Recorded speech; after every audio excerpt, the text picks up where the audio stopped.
Afghani family. But अगर हम professionally देखें कि क्या ये स्टेप्स जो हैं या जो बातें की हैं वो ऑनर ने या मैनेजर ने उस फैमिली के साथ, इज इट अप्रोप्रिएट और नॉट। ठीक है। इसमें जो बायसनेस आई है वो कल्चरल बायसनेस है। जो लर्निंग प्रीवियस उनकी जैसे ग्रोथ की गई थी उस मैनेजर या ऑनर की, वो बायसनेस हुई है इस सारे मामले को डील करने में। अगर वो अपनी लर्निंग या अपनी कल्चरल वैल्यूज को साइड पे रखते हुए सोचता है एज अ ह्यूमन बीइंग उन फैमिली को भी जो अफगानी फैमिली थी, तो आई डोंट थिंक सो इतना बड़ा कोई इशू क्रिएट हो सकता था या म्यूचुअल अंडरस्टैंडिंग से चीजें रिजॉल्व हो सकती थी। ठीक है। तो वो मामला इस हद तक ना जाता। ठीक है। सो एज अ प्रोफेशनल बहुत बार ऐसे हो जाता है कि हम लोग जो है बाइस्ड हो जाते हैं। जैसे एक फैमिली ने हमें कहा कि हमें चाहिए फीमेल थेरेपिस्ट होम सेशंस के लिए। So we recommended that female therapist to that family, but that therapist actually said कि ओके फर्स्ट डे जाने के बाद I can not you know go for the home session any more. मैं नहीं जा सकती, मुझे कुछ चीजें जो है वो इनअप्रोप्रिएट लगी उनके घर पे। ठीक है। तो जिसकी वजह से मैं ये सेशन को कंटिन्यू शायद ना कर पाऊँ। तो अब वो जो उस फीमेल थेरेपिस्ट की प्रीवियस लर्निंग या कल्चरल वैल्यूज हैं वो उसकी प्रैक्टिसेस में बीच में हर्डल्स क्रिएट करें।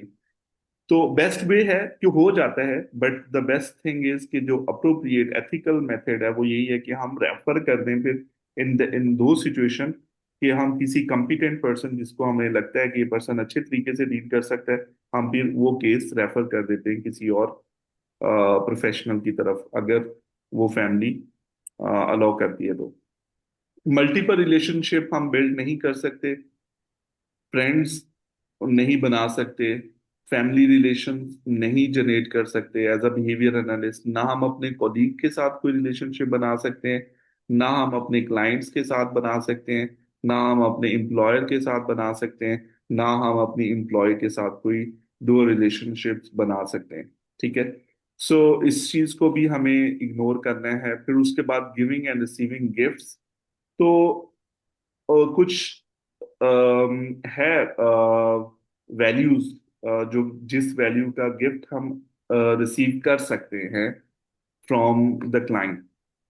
तो जो गिफ्ट यहाँ पे मेंशन भी है कि और trainees with the monetary values of more than $10 US और the equivalent purchasing power in other currency, behaviour analyst means के $5 to $10 की हमें है कि अगर कोई क्लाइंट स्टेक होल्डर या कोई भी हमें गिफ्ट देता है जिसकी रीसेल वैल्यू ज्यादा नहीं है, या वो जो गिफ्ट है उसकी वर्थ $5 या $10 से कम है, तो आप वो गिफ्ट रिसीव कर सकते हैं, एक्सेप्ट कर सकते हैं। ठीक है। अगर कोई गिफ्ट इससे ज्यादा का है या जिसकी रीसेल वैल्यू ज्यादा है, ठीक है, तो वो गिफ्ट हम एक्सेप्ट नहीं कर सकते। या ऐसा गिफ्ट जिसको हम रीसेल कर सकते हैं, हम कार्ड्स, हैंडमेड कार्ड्स एक्सेप्ट कर सकते हैं। $10 तक की कोई चीज अगर वो हमें दे रहे हैं जो रीसेल नहीं हो सकती है, जिसकी वैल्यू नहीं बढ़ सकती, वो हम रिसीव कर सकते हैं। ठीक है। तो लेकिन इससे एक्सपेंसिव चीजें हम रिसीव नहीं कर सकते। Coercive and exploitative relationship, behaviour analyst do not abuse their power or authority by coercing or exploiting person over whom they have authority। अब जैसे फॉर एग्जांपल आप लोग आहिस्ता ऐसा इंशाल्लाह आप लोग, आप में से कुछ लोग होंगे भी सुपरवाइजरी रोल के ऊपर। मैंने ऑब्जर्व किया है कि सम टाइम जो सुपरवाइजर होते हैं वो अपनी अथॉरिटेटिव पावर को का गलत इस्तेमाल करते हैं। ठीक है। जैसे बहुत सारी एग्जांपल्स हैं मेरे पास। जैसे एक सुपरवाइजर है, इफ ही इज मेल, तो फीमेल को अगर वो तंग करना चाह रहा है तो वो अपनी अथॉरिटीज को अगर यूज करता है, उसको तंग करता है, उसको ऐसे टास्क देता है जो उसकी कैपेबिलिटीज नहीं है, या इवेल्युएशन में जो है वो गड़बड़ करता है।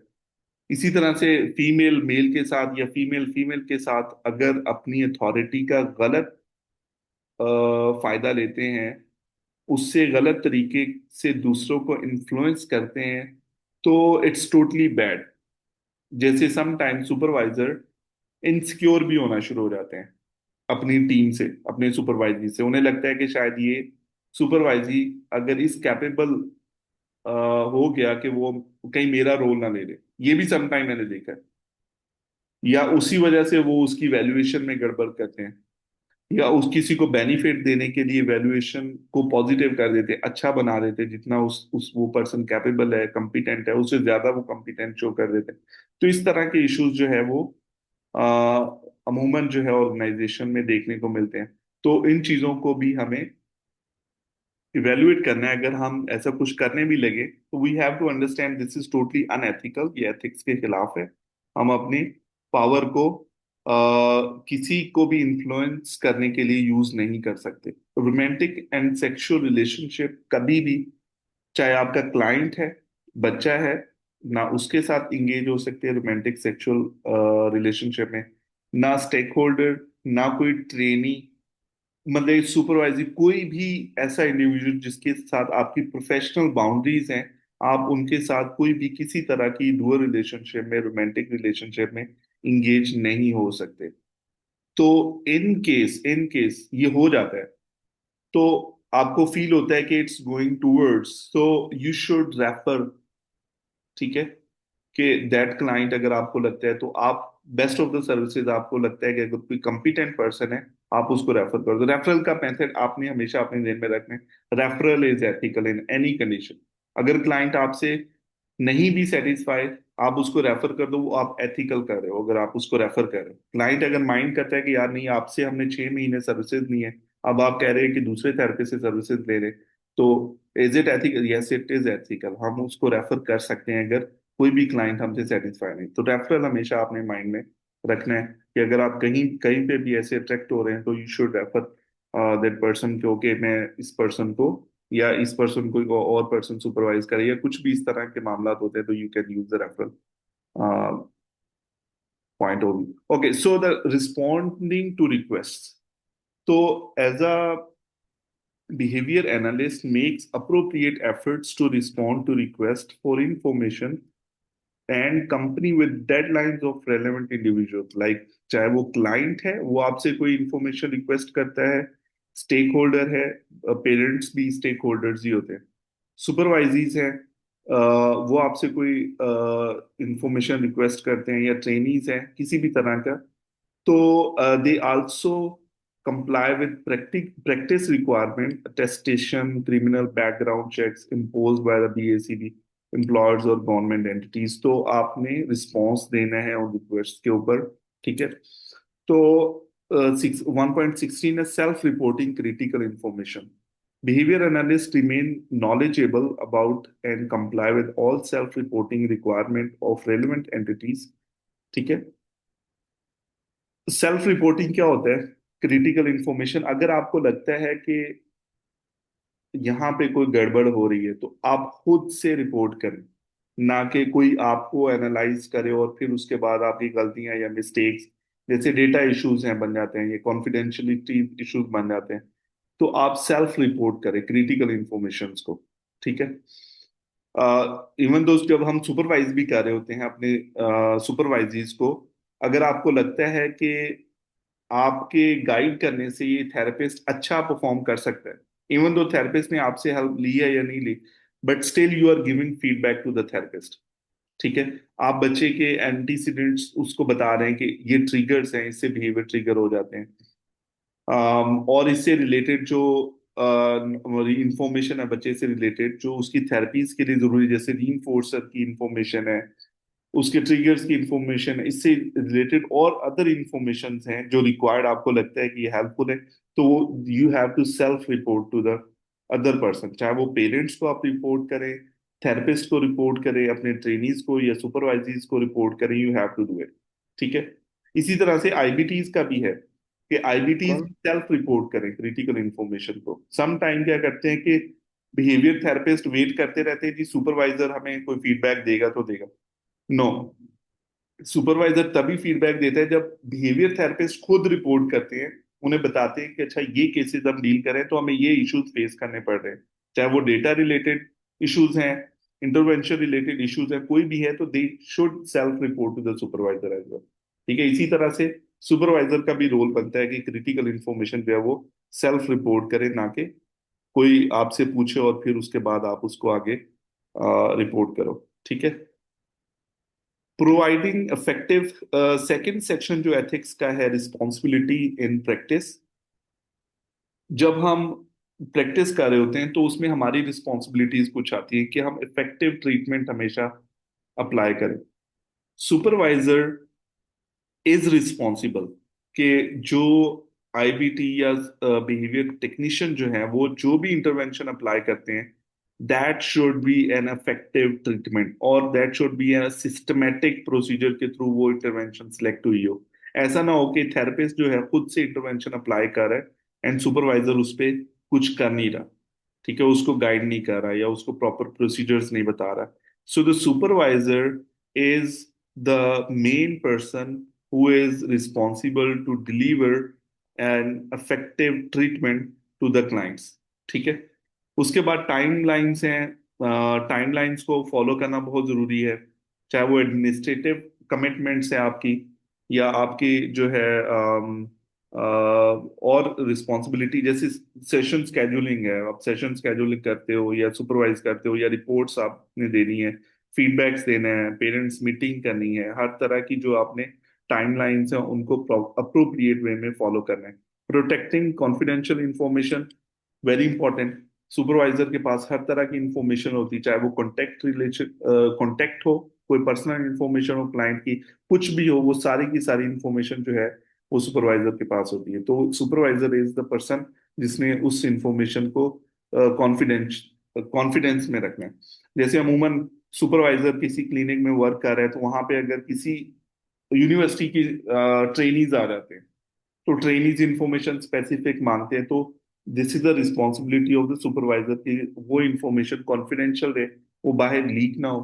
ठीक है, सुपरवाइजर अगर ट्रेनी आई है, उसको डेटा चाहिए, सो वो डेटा रिकॉर्ड करे, बट उस स्टूडेंट का नेम या उससे रिलेटेड कोई भी बैकग्राउंड इंफॉर्मेशन लीक नहीं होनी चाहिए किसी भी स्टेज पे। ठीक है, तो फिर उसके बाद disclosing confidential information. The behaviour analyst only share confidential information about client या स्टेक होल्डर्स जब अगर वो इंफॉर्मेशन किसी रिसर्च में यूज होनी हो, या फिर वो इंफॉर्मेशन अगर वो क्लाइंट अपने आप को हार्म करना चाह रहा हो, या किसी दूसरे पर्सन को हार्म करना चाह रहा हो, या फिर कोई कंट्रेक्चुअल इश्यूज को रिजॉल्व करना हो, तब वो इंफॉर्मेशन यूज हो सकती है। या कोई फिजिकल, मेंटल और फाइनेंशियल हार्म हो उस क्लाइंट, तब वो कॉन्फिडेंशियल इंफॉर्मेशन यूज हो सकती है।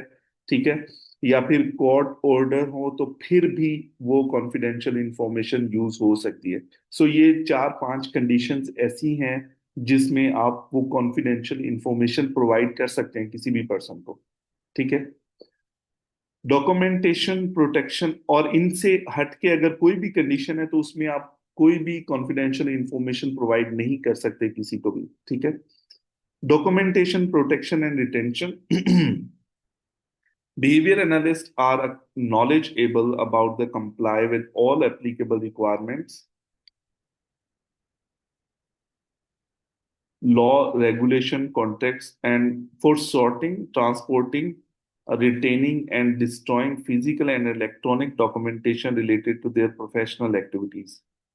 अच्छा, अमूमन ये जो बोर्ड बीएसीबी है या आईबीए है, आईबीए बोर्ड भी यही कहता है कि हमें जो डॉक्यूमेंट है या कोई भी है उसको उसकी प्रोटेक्शन करनी है फॉर द 7 years।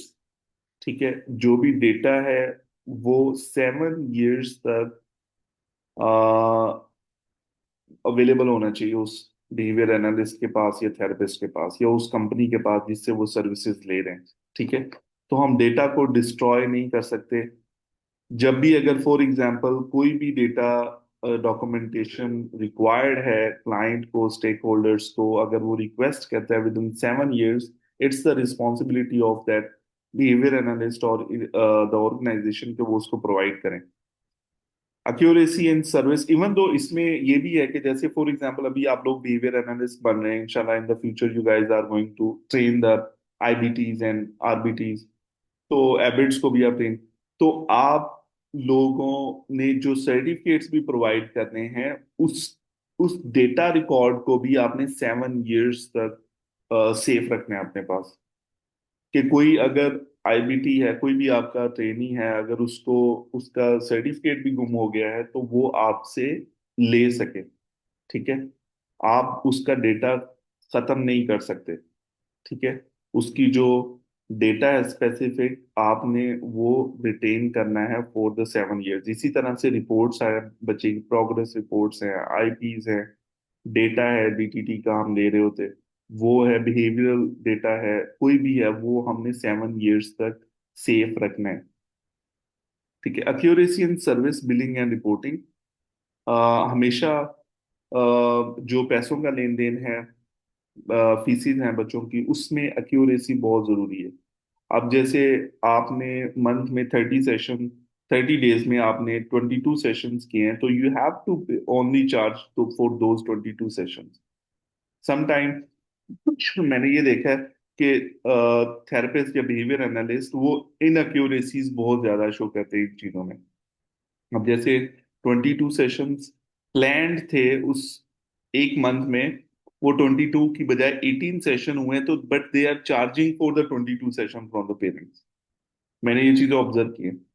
तो ये होता है प्रोफेशनली, हमारी सोसाइटी में, पाकिस्तान में बहुत ज्यादा हो रहा है कि 22 सेशन प्लान थे, मंथ में कोई ऐसे इंसिडेंट हो गया, पेरेंट की तरफ से ऑफ हो गई या थेरेपिस्ट ने ऑफ कर दी, तो हमें पहले इस चीज को रिपोर्ट प्रॉपर तरीके से करना है।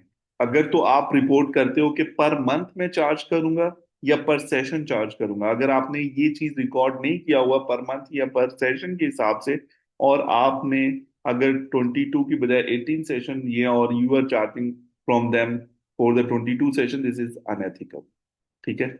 अगर हाँ आपने पहले से ही इस चीज को रिपोर्ट किया हुआ है, डॉक्यूमेंटेड में लिखा हुआ है कि मैंने पर सेशन चार्ज करने हैं, कवर अप का क्या सिनेरियो होगा अगर सेशन मिस हो जाता है, अगर थेरेपिस्ट मिस करता है फिर क्या होगा, अगर पेरेंट मिस करता है तो क्या होगा, रिपोर्टिंग पीरियड क्या होगा, अगर कोई सेशन नहीं लेता तो 24 आवर पहले रिपोर्ट करना है, तो वो सारी चीजें जो है आप डॉक्यूमेंट्स में मेंशन करते हैं before starting any kind of services with anybody, ठीक है। उसमें प्रॉपर डॉक्यूमेंट होना बहुत जरूरी है, वर्बल चीजें नहीं। आपने चाहे होम सेशन लेने हैं, आपने किसी क्लिनिक में कोई आ रहा है आपके आपके पास, प्रॉपर आपने डॉक्यूमेंट साइन करना है कि बिलिंग के हवाले से, रिपोर्टिंग के हवाले से हर चीज जो है आपके पास डॉक्यूमेंट्स में मेंशन होनी चाहिए। फीस के हवाले से भी इसी तरह से, कि आपकी जो behaviour analyst implement fee practices and share fee information in compliance with applicable law and regulation, they do not misrepresent their fees. बहुत ज्यादा भी फीसिस नहीं चार्ज कर सकते हम, बहुत कम भी नहीं कर सकते। हमने उसको बैलेंस करना है, ठीक है। कॉन्फ्लिक्ट किसी तरह का फीस में नहीं होना चाहिए, हम फीसिस के अगेंस्ट कोई सर्विसेज नहीं ले सकते। इस तरह के काफी सारे रूल्स हैं, एथिक्स हैं, जिनको हमें फॉलो करने की जरूरत है। Communicating about services, behavior analysts use understandable language and ensure comprehension of all communication with the clients। के जो भी सुपरवाइजर्स हैं, स्टेक होल्डर्स हैं, ट्रेनीज हैं, रिसर्च पार्टिसिपेंट्स हैं, before providing services they clearly describe the scope of services and specify the condition under under which services will and. के ये जितनी भी सर्विसेज हैं, अगर वो स्टार्ट कैसे होंगी, उसका भी प्रॉपर एक स्टार्टिंग डॉक्यूमेंट होना चाहिए, और एंड कैसे होगी, इसको हमने एंड कैसे करना है, या क्या क्या बिहेवियरल चेंज या इंटरवेंशन एक्सपेक्ट की जा सकती हैं। और जितने भी अगर आपने असेसमेंट्स करनी है, इंटरवेंशन करनी है, उसके रिजल्ट्स वगैरह, ईच एंड एवरीथिंग आपने कम्युनिकेट करने हैं अपने क्लाइंट्स को।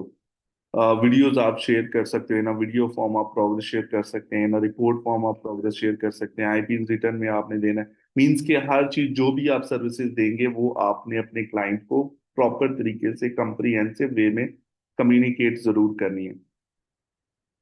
Involve client and stakeholder, चाहे आईपी है, बिहेवियर प्लान है, कोई भी चीज है, उसमें आपने अपने क्लाइंट को, स्टेक होल्डर को इन्वॉल्व जरूर करना है, ठीक है।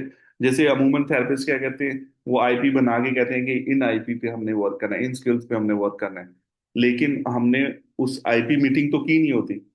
जो इंटरनेशनल स्टैंडर्ड्स हैं, जो एथिक्स कहते हैं कि आप जो आईपी जनरेट करते हो या बिहेवियर प्लान जनरेट करते हो, जनरेट करने के बाद आप पेरेंट के साथ मीटिंग करते हैं, उनको सारा एक्सप्लेन करते हैं कि ये प्लान है मेरा, इसमें अगर आपने कोई चेंज करवानी है तो यू डू इट। तो पेरेंट्स अपना फीडबैक देते हैं, थेरेपिस्ट अपना वो करते हैं, फिर म्यूचुअल अंडरस्टैंडिंग से प्लान फाइनलाइज होता है, फिर उसकी इम्प्लीमेंटेशन होती है। ठीक है। कोलैबोरेटिंग विद कोलीग्स, ये भी एक पॉइंट है। एक बार क्या हुआ कि एबीए डिपार्टमेंट ने कहा कि मैंने स्पीच वालों से बात नहीं करनी, स्पीच वालों ने कहा हमने एबीए वालों से बात नहीं करनी। ये भी इशू आ जाता है।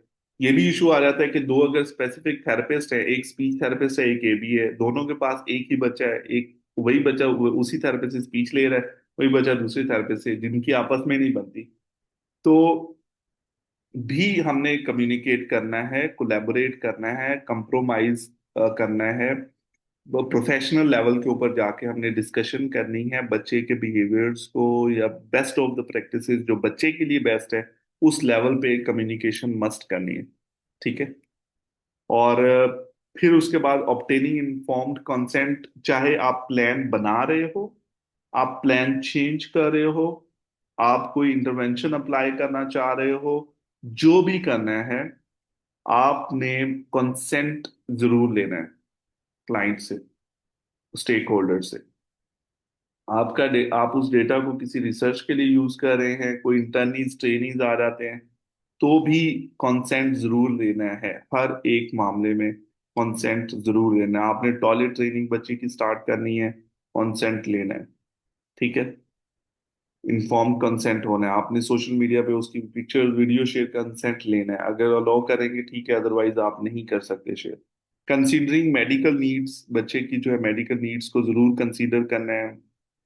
अब जैसे फॉर एग्जांपल, अगर some time behaviours happens because of the biological variables as well, so हमें मेडिकल कंडीशंस को पहले देखना होता है। ठीक है, कहीं पे पेन तो नहीं है बच्चे को, हर चीज चेक करने के बाद फिर उसके बाद हम बिहेवियरल इंटरवेंशन की तरफ आते हैं। ठीक है। Selecting, designing and implementing assessments. एक पर्सन है, एक बच्चा है 3 साल का। 3 साल का बच्चा है, zero problem, zero skill level है बच्चे का। मीन्स के अगर हम उसको किसी असेसमेंट प्रोटोकॉल के ऊपर असेस करते हैं, तो वो कोई एक स्किल भी परफॉर्म नहीं कर पा रहा, और एक थेरेपिस्ट उससे अगर 15,000 असेसमेंट का चार्ज कर रहा है, तो is it ethical?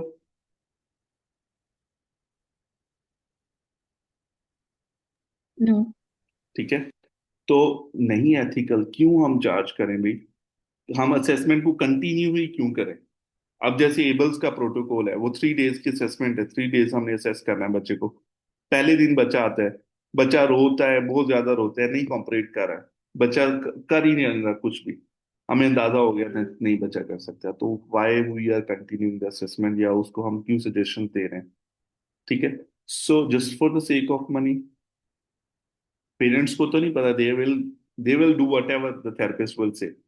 They will get their child assessed from anybody जिससे भी वो रेफर करते हैं। Even though in the society it is happening that for the referral purpose, for the financial benefits, for the commission thing, professional refer for the assessment. Let's do the speech assessment, let's do the occupational therapy assessment. Even though the child, we have, if the child needs it, then do it. If the child does not need the assessment, so then why we are doing it? Okay. So we हमने देखना है कि क्या हम ये जो recommendations कर रहे हैं, क्या ये कोई फाइनेंशियल बेनिफिशियल की वजह से तो नहीं कर रहे, क्या कोई रिलेशनल बेनिफिट्स तो नहीं है प्रोफेशनल्स के साथ। ठीक है। तो we have to be very professional when we are recommending और सिलेक्टिंग और any kind of assessment. We have to be very understood के क्या ये जो है किस वजह से हो रहा है। ठीक है। Selecting, designing and implementing behaviour change intervention, जैसे मैंने पहले भी बताया कि अगर आपने कोई भी इंटरवेंशन प्लान करना है, उस इंटरवेंशन को इम्प्लीमेंट करना है, प्लान चेंज करना है, कोई स्किल पे वर्क करना है, take the consent. Toilet training, take the consent. Dressing skill सिखाना है, टेक द कंसेंट। ठीक है। Minimise risk of behaviour change intervention. Behaviour change intervention में जितना कम से कम रिस्क, जैसे फॉर एग्जांपल ये हमारे एथिक्स में है कि हम जो पनिशमेंट वाली स्ट्रेटेजी है, that should be the last choice of treatment, not the first one. So we can use some differential reinforcement procedures to change the behaviors while using the punishment. So अगर for example आपने आपने choose करना भी है कि this is the last option, behaviour change नहीं हो रहा, so this is the last option, extinction apply करनी ही करनी है, तो minimise all the risk in that. ठीक है। और कोई अगर ऐसे रिस्क जिससे लगता है कि बिहेवियर, बैड बिहेवियर या जो इनअप्रोप्रिएट बिहेवियर रीइंफोर्स हो सकते हैं, उसको भी हमने मिनिमाइज करना है, वो रिस्क को भी। ठीक है। जी हबीबा, आपका कोई क्वेश्चन है? सर मेरा क्वेश्चन ये है कि कंसेंट क्यों हम लोग हर चीज पे साइन करवाएं, लाइक अगर बच्चे को लाइक टॉयलेट ट्रेनिंग दे रहे हैं या कर रहे हैं, तो उसके लिए भी कंसेंट क्यों, क्या रीजन होगा उसका? अच्छा, कंसेंट साइन करने का मतलब नहीं है कि हर चीज डॉक्यूमेंट्स पे ही आप साइन करें। कंसेंट लेने का मतलब है कि आप वर्बली भी पूछ सकते हैं पेरेंट्स से। ठीक है। रिटर्न हम्म। में मैं नहीं कह रहा कि आपने रिटर्न में ही कंसेंट साइन करवाने हैं। आप वर्बली पेरेंट्स से डिस्कस करें, जैसे टॉयलेट ट्रेनिंग करवानी स्टार्ट, तो आप वर्बली पेरेंट्स से पूछें कि I think just for a knowledge, मैं जानना चाह रही हूँ कि क्यों हम ये मतलब करते हैं, क्योंकि मोस्टली पेरेंट्स तो एक्चुअली यहाँ पर ऐसा नहीं होता सेंटर्स वगैरह में। जैसे दो तीन बातें आपने कही कि अगर बच्चा छुट्टी करता है तो हम उसको मेकअप सेशन हम उसे देते हैं, ठीक है। बट अगर उसके 22 आवर्स हो गए, 22 सेशंस उसके अगर हैं, हमने उसे दे दिए, अब अगर हम फ्री हैं तो हमसे एक्स्ट्रा हम दे रहे होते हैं, ठीक है। बट हमें क्यों हर चीज पे कंसेप्ट का मतलब, मुझे ये पर्पस जानना है कि what is the reason behind. अच्छा, मैं आपको एक एग्जांपल देता हूँ। एक ना एक थेरेपिस्ट थी, उसने क्या किया, उसके पास एक बच्चा आ रहा था। उस बच्चे के ना बाल थोड़े बड़े थे, तो उसकी आंखों के ऊपर आते थे बाल। तो उस थेरेपिस्ट ने क्या किया, उसके बाल यहाँ से काट दिए। ठीक है। जब उसके बाल उसने काटे, तो उसने थेरेपिस्ट ने अपनी तरफ से ऐसे किया कि यार इसकी आंखों में आ रहे हैं, या ये बार बार अपने बालों के साथ ही खेलता रहता है, डिस्ट्रैक्टेड रहता है, काम पे फोकस नहीं करता, तो रिस्पॉन्स रेट इसका काफी कम है इस वजह से, क्योंकि ये इंगेज रहता है अपने बाल। उसने क्या किया, उसके बाल शॉर्ट कर दिए सेशन में। अब वो जब उसके पेरेंट्स उसको पिक कर रहे थे, तो सेंटर से उन्होंने देखा इसके बाल कटे हुए हैं। उस टाइम तो वो ले गए उसको वापस, लेकिन वो वापस सेंटर में आए आफ्टर सम टाइम, कि उसकी mother was crying, his father was very angry, he was about to fight with the therapist के how dare you to cut the hairs and all that। even though sometime हम therapy session में बच्चों की desensitization भी करवा रहे होते हैं, तो उसमें भी हम थोड़े थोड़े ऐसे ही बालों की कटिंग कर देते हैं, हल्का हल्का सा, in occupational therapy, not in AD, मैं ये कह रहा हूँ। तो but there that was a very emotional moment for the parents. तो mother was crying, she was saying that मैंने हमने इतने जो है वो प्यार से इसके बाल बड़े किए हुए थे। अभी हमारी फैमिली में शादियां भी आ रही हैं, तो मुझे लग रहा था मेरा बच्चा बहुत प्यारा लगता है बड़े बालों में, तो इवेंट्स अटेंड करेगा तो हमें अच्छा लगेगा, तो he is looking handsome and all that, और एकदम से आपने जो है वो बाल काट दिए, आपने पूछा भी नहीं है वो। तो द थेरेपिस्ट जो है उसने, for the betterment, he choose to do it. ठीक है। But it was not acceptable for the parents. इसलिए कोई भी चीज है, कोई भी हमने इंटरवेंशन चेंज करना है, तो we have to talk with the parents के ओके, हम ये करना चाह रहे हैं, हमने लूप में रखना है पेरेंट्स को, ट्रांसपेरेंट रहना है। ठीक है। एक्यूरेट इंफॉर्मेशन देनी है उनको। तो इसलिए कंसेंट लेना उनसे जरूरी है, not only in the written form, you can also take the verbal consent as well. ठीक है। या आप मैसेज में, आप मैसेज करके आप उनसे कंसेंट ले ले, इसलिए भी कंसेंट लेना जरूरी है। बाकी जो पेमेंट्स वगैरह के आपने कहा ना कि फीसिस वगैरह के हवाले से या सेशन स्केजुलिंग के हवाले से या जो भी है, उस वो हम अ, वो पॉलिसीज अपनी इंट्रोड्यूस करते हैं, पहले से एग्रीमेंट करते हैं, ताकि बाद में कोई किसी तरह की कंफ्यूजन ना हो सेशंस के हवाले से। जैसे 22 सेशन और 18 सेशन लिए और चार्जिंग फॉर 22 सेशंस, और फिर या तो कवर अप हम पहले से ही प्लान किया होगा, या तो कवर अप हम देंगे, या तो हम अमाउंट रिफंड करेंगे, या तो हम फुल पेमेंट लेंगे पूरा मंथ के लिए, इवन तो सेशन हो या ना हो। तो ये चीजें प्री डिफाइन होनी चाहिए बिफोर द सेशन, ताकि बाद में हमारी जो फील्ड है, प्रोफेशनल प्रोफेशनल फील्ड है, वो खराब ना हो सके, या हम पर्सनली जो है वो पेरेंट्स को ना लगे कि हम लोग अनप्रोफेशनल हैं या हम लोग गलत प्रैक्टिसेस कर रहे हैं। इसलिए कंसेंट लेना चीज़ों के लिए ज़रूरी है, ताकि पहले से चीज़ें अगर प्लान होंगी तो बाद में अगर कोई इशू बनता भी है तो हम उनके एक्सप्लेन कर सकते हैं चीज़ें। ठीक है। उमेश बीवा। जी sir. Okay sir, thank you. और दूसरा एक और क्वेश्चन है मेरा कि सर जैसे असेसमेंट्स वगैरह हम लेते हैं तो असेसमेंट्स का तो हम चार्ज करते हैं, राइट? अब उसके एक्चुअली यहाँ पे कुछ जगहों पे ये भी होता है कि असेसमेंट का नाम दे दिया, असेसमेंट इज फ्री, पर उसकी जो रिपोर्ट है इट हैज सम चार्जेस। हम्म। तो क्या ये एथिकली ठीक है? अच्छा, ये हम कर, अगर तो एक चीज के ऊपर पहले से ही कोई एक चीज के ऊपर पेरेंट्स और थेरेपिस्ट दोनों एग्रीमेंट कर लेंगे तो फिर वो चीज अनएथिकल में नहीं आती। ठीक है। अगर थेरेपिस्ट ने पहले से ही बता दिया है कि असेसमेंट मैं करूंगा, अगर आपको रिपोर्ट नहीं चाहिए तो I will do free assessment, if you want the report, उसमें फिर एडमिनिस्ट्रेटिव फी लेना थेरेपिस्ट की का राइट है। ठीक है। तो जैसे फॉर एग्जांपल हम समटाइम ट्रेनर्स ट्रेनिंग्स दे रहे होते हैं, हम कहते हैं कि ट्रेनिंग कोई भी अटेंड कर सकते हैं, anybody, but if you want the certificate, उसकी कुछ एक स्पेसिफिक अमाउंट है वो आपने पे करनी है। वैसे ट्रेनिंग फ्री है। ठीक है। तो जैसे थेरेपिस्ट पेरेंट्स के लिए हम कर लें कि हम पेरेंट्स को फैसिलिटेट करने के लिए हम कहते हैं कि आईबीटी ट्रेनिंग जो है वो पेरेंट्स के लिए फ्री है। If they are taking it for the knowledge purpose, for the betterment of the kid, if they take it, it's free of cost. But if they require the certificates, तो automatically उस supervisor पे फिर उसकी responsibility आती कि उसकी competency भी वो चेक करे। ठीक है। कि वो कंपिटेंट है या नहीं, जितनी चीजें उसे सीखनी चाहिए थी उसने सीखी है या नहीं। फिर उसको सुपरविजन की रिस्पॉन्सिबिलिटी भी ट्रेनर पे आती, फिर वो अपनी फी चार्ज कर सकता है उस चीज के लिए।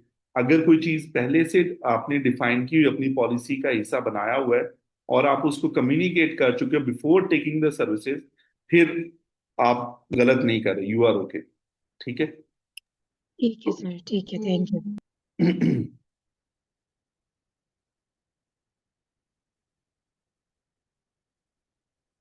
collecting and using the data collection.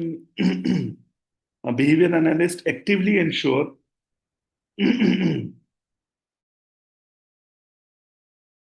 Just एक मिनट पानी पी।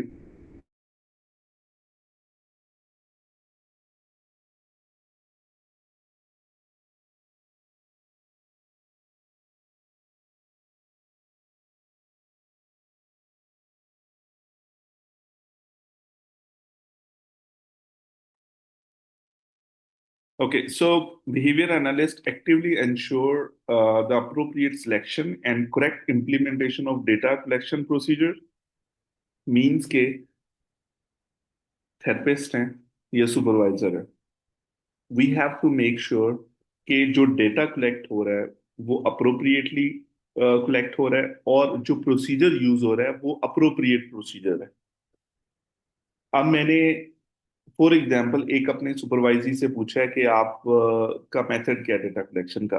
अगर मुझे लगता है एज अ बिहेवियर एनालिस्ट कि ये जो डेटा कलेक्ट हो रहा है या प्रॉम्प्ट्स फेड हो रही हैं या प्रॉम्प्ट्स चेंज हो रही हैं, इसमें कोई एबीए का रूल यूज नहीं हो रहा, ठीक है, वो अपनी ओपिनियन बेस्ड जो है वो चीजें चेंज करें या प्रॉम्प्ट चेंज करें, डेटा बेस्ड डिसीजन मेकिंग नहीं हो रही, so then it's a wrong way. We have to you know guide the supervisors और उनको ट्रेन करना पड़ेगा, उनको फीडबैक्स देना पड़ेगा कि यार ये प्रोसीजर्स ठीक नहीं है, what ever you have done, this is the right method. ठीक है। उसमें फिर जो है फीडबैक्स में भी आगे फर्दर आ जाता है कि जो सुपरवाइजर है वो पहले खुद रोल मॉडल करता है, फिर वो रोल मॉडल करने के बाद पहले वो थ्योरेटिकली बताता है, इंस्ट्रक्शन देता है, फिर रोल मॉडल करता है, फिर फीडबैक लेता है, फिर उसके बाद सॉरी ऑब्जर्व करता है, थेरेपिस्ट से रोल मॉडलिंग करवाता है, फिर उसके बाद उसको फीडबैक देता है। ये 4 स्टेप्स है थेरेपिस्ट के भी फीडबैक्स देने के डेटा के ऊपर। ठीक है। सो डेटा अप्रोप्रिएटली यूज हो रहा हो, ग्राफ्स प्रॉपर तरीके से बन रहे हो, और ये वो सारी चीजें, डेटा की रिस्पॉन्सिबिलिटी भी सुपरवाइजर के ऊपर आती है या थेरेपिस्ट के ऊपर आती है। Continual evaluation end of the behavioural change intervention. एक थेरेपिस्ट अगर एज अ बिहेवियर एनालिस्ट हम एक अपने सुपरवाइजर को इंटरवेंशन प्लान दे देते हैं, उसका फॉलोअप नहीं लेते, ये भी गलत है, अनएथिकल है। We have to monitor that if the behaviour is actually bringing change to expect हम कर रहे थे या नहीं कर, या वो चेंज नहीं आ रही। It's our responsibility to do the followups and monitoring the intervention. अगर हमें लगता है कि हमें चेंज करने की जरूरत है इंटरवेंशन, तो we have to do it on in a timely manner, ना कि उसको डिले करें, 2-3 हफ्ते डिले कर दें। ठीक है। Addressing condition interfering with service delivery. ऐसी अगर कोई इश्यूज आ रही, कंडीशन आ रही जिसकी वजह से सर्विस डिलीवरी डिलीवरी में इशू आ रहे हैं, जैसे फॉर एग्जांपल एक थेरेपिस्ट है, वो बाइकिया पे जाता है डेली 45 मिनट का सफर करके। जब वो सफर करता है इतना 45 मिनट का बाइक के ऊपर, और फिर वो घर पे पहुंचता है, होम सेशन देता है, वो उसकी क्वालिटी इतनी अच्छी नहीं है सेशन की। थेरेपिस्ट इज टायर्ड, फटीग, उसको उसको भूख लगी हुई, प्यास लगी हुई, तो उसमें उसकी सर्विस डिलीवरी में इश्यूज आ रहे हैं, तो he has to talk with the clients कि ये मुझे इश्यूज आ रहे हैं सेशन में। इंस्टेड ऑफ के बस मुझे पैसे मिल रहे हैं उस चीज से, मैं उसको कंटिन्यू करूं, बस उससे जो है ना अपने सेशन निकलवाऊं किसी भी तरीके से, 22 सेशन, 22 सेशन पर मंथ में अपने कंप्लीट करूं ही करूं। ठीक है। सो इस तरह के जितने भी कंडीशंस हैं जिससे आपको लगता है कि ये हो रहे हैं सर्विस डिलीवरी में, बन रहे हैं, तो you have to address the issues. ठीक है। फिर उसके बाद थर्ड सेक्शन है responsibility to client and stakeholders, के क्लाइंट्स और स्टेक होल्डर की क्या रिस्पॉन्सिबिलिटी है। ये तो सारी चीजें होगी ना कि प्रोफेशनल रिस्पॉन्सिबिलिटी क्या थी, ये सेकंड सेक्शन। अब हमने थर्ड सेक्शन में पढ़ने हैं कि जो स्टेक होल्डर्स हैं और जो क्लाइंट्स हैं उनकी रिस्पॉन्सिबिलिटीज क्या क्या हैं। Okay, responsibility to the clients, behaviour analyst act in the best interest of clients. अच्छा, मैंने ये देखा है कि जब आप एज अ प्रोफेशनल वर्क कर रहे होते हैं ना, आपने जितनी भी डिसीजन मेकिंग करनी है, आपने ये देखना है कि क्या वो आपके क्लाइंट के लिए बेहतर डिसीजन है या नहीं। अगर वो आपके क्लाइंट के हक में ठीक नहीं है, तो then you have to change your decision, या आपने अपने आप को चेंज करना है वहां पे। ठीक है। सो इस चीज का ख्याल रखना है, responsibility to the client. Identifying stakeholders, behavior analyst identify stakeholders when providing services. When multiple stakeholders like parent or legal authorized representative, teacher or principal are involved, the behavior analyst identify their relative obligations to each stakeholders. They document and communicate those obligations to stakeholders at the outset of the professional relationship. ठीक है। Accepting clients, behavior analyst only accept clients whose requested services are within their identified scope of competence। जैसे अगर behaviour analyst है तो हम behaviour services ही provide कर सकते हैं, उससे रिलेटेड हम क्लाइंट्स को एक्सेप्ट कर सकते हैं। अगर आप साइकोलॉजिकल केसेस लेना शुरू कर दो कि हम बच्चों को काउंसल भी कर सकते हैं, दैट्स टोटली रॉन्ग, वो अनएथिकल हो जाएगा। ठीक है। सर्विस एग्रीमेंट, कि before starting your services you make the service agreement, उसको साइन करवाते हैं आप प्रॉपर क्लाइंट से, फिर उसके बाद आप अपनी सर्विसेज जो है वो स्टार्ट करते हैं, जैसे मैंने बताया आपको। ठीक है। और फाइनेंशियल एग्रीमेंट भी आप साइन करते हैं।